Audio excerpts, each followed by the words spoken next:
Por muitos anos, os fãs das histórias em quadrinhos, como eu, sempre discutiram qual era a melhor, a Marvel ou a DC. E nisso entrava em debate quais seriam os melhores personagens, os melhores poderes e os melhores cenários. A gente sabe que essa pergunta não tem uma resposta fácil, pois ela tá ligada ao gosto particular de cada pessoa. Alguns preferem e se identificam com o Peter Parker. Vai, Teia!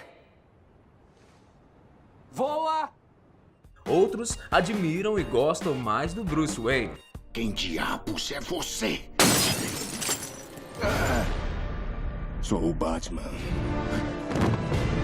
Também existem inúmeras pessoas que preferem os mutantes ao invés dos alienígenas. É realmente uma questão muito pessoal de cada um e não há nada de errado com isso. Mas de uma coisa nós sabemos. Há décadas, elas disputam os corações, as mentes e os bolsos de todos os que amam histórias em quadrinhos. Não permita que controle você. E agora os super-heróis estão voando para mais longe dos quadrinhos e conquistando cada vez mais espaço nos cinemas e nos videogames também. Mas isso só se tornou possível por causa da qualidade dos efeitos especiais, devido aos superpoderes dos personagens e também das adaptações bem feitas das histórias. Já que é uma tarefa quase impossível escolher a melhor editora, vem comigo. Vamos descobrir então quais são as 6 principais diferenças entre a Marvel e a DC Comics. Número 1. Ficção versus fantasia. A Marvel sempre buscou humanizar as suas histórias, envolvendo os seus leitores com personagens que se aproximassem mais da realidade deles. Por isso, os roteiristas buscam desenvolver histórias de ficção científica, mas que também mostrem as relações pessoais e emocionais de cada personagem. O Quarteto Fantástico e o Homem-Aranha são grandes exemplos dessa versatilidade com o tema. Já a DC Comics preferiu seguir por um caminho muito mais fantasioso por um bom tempo. Foi só na última década que ela passou a conciliar lições de moral dos seus personagens épicos com abordagens de ficção científica. Isso tornou suas histórias muito mais humanizadas, e os quadrinhos de Superman, Grandes Astros, é um dos maiores exemplos disso. Número 2. Cenários. Talvez você goste da Marvel utilizar como opções de cenário as cidades do mundo real, como Nova York e São Francisco. Só que isso também cria uma confusão mental. Imagina só essa situação. Se o Homem-Aranha for enfrentar um inimigo muito perigoso, capaz de destruir a cidade inteira ou matar milhares de pessoas, o mais lógico seria aparecerem o Quarteto Fantástico, os Vingadores, os X-Men e o Doutor Estranho para ajudá-lo, né? Já que todos vivem em Nova York. Só que isso não acontece, e a impressão é que todos esses heróis estão ocupados em outras missões ao mesmo tempo. Já na DC, essa confusão já não acontece, pois cada herói vive em um cenário diferente. Batman mora em Gotham, Batman mora em Gotham, Superman em Metrópolis, Flash em Central City, o Arqueiro Verde em Star City e assim por diante. Além disso, os nomes das cidades da DC já se tornaram ícones da cultura pop. Por exemplo, se você diz Gotham, qualquer pessoa responderá exatamente, o Batman. Número 3. Superpoderes. É uma característica típica da DC Comics que os seus personagens tenham superpoderes épicos, como os de quem? Do Superman. Ele é capaz de fazer muito mais do que voar em uma incrível velocidade, quebrar coisas com a sua super força ou ter uma super audição.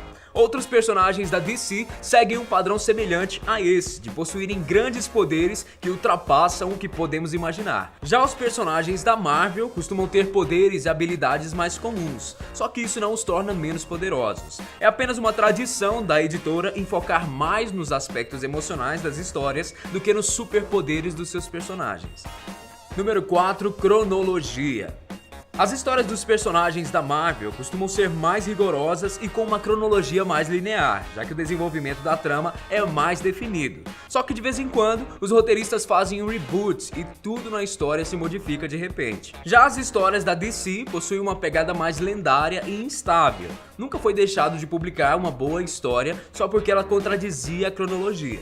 E se mesmo que algum fato não se encaixasse com as verdades que já foram ditas antes do universo da DC, a história ainda seria publicada, se valesse a pena ser contada. Um exemplo disso são as inúmeras versões para a origem do Batman, seus primeiros anos como super-herói e a formação da Liga da Justiça original. Número 5. Trabalho em equipe.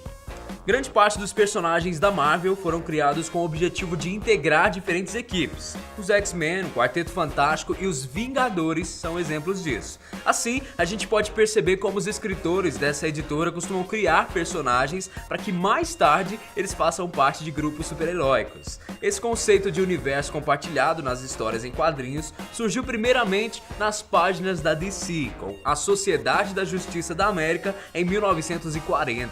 Só que com o tempo, a DC Comics preferiu focar nas histórias individuais de cada personagem. A intenção ao criar as histórias é estabelecer grandes nomes de super-heróis e depois pode ser possível integrá-los a alguma equipe, caso os escritores queiram modificar radicalmente a história. Número 6. No cinema.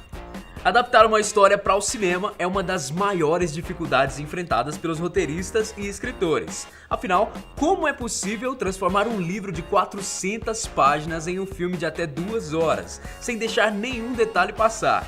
E olha que não são só os livros que enfrentam esse tipo de situação. As histórias em quadrinhos também passam por isso. E para que seja possível transformar essas obras literárias em grandes produções cinematográficas, 2 grandes produtoras decidiram comprar as editoras mais famosas do universo HQ.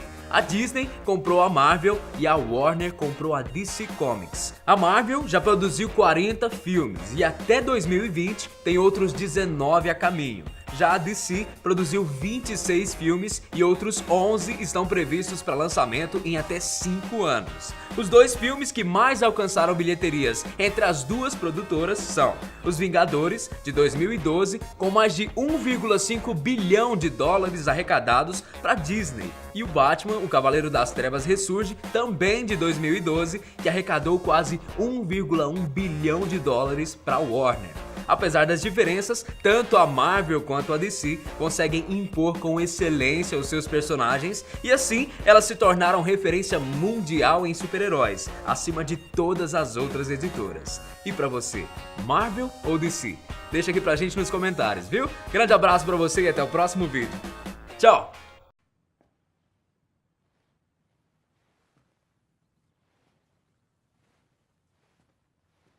Vocês ainda estão aqui?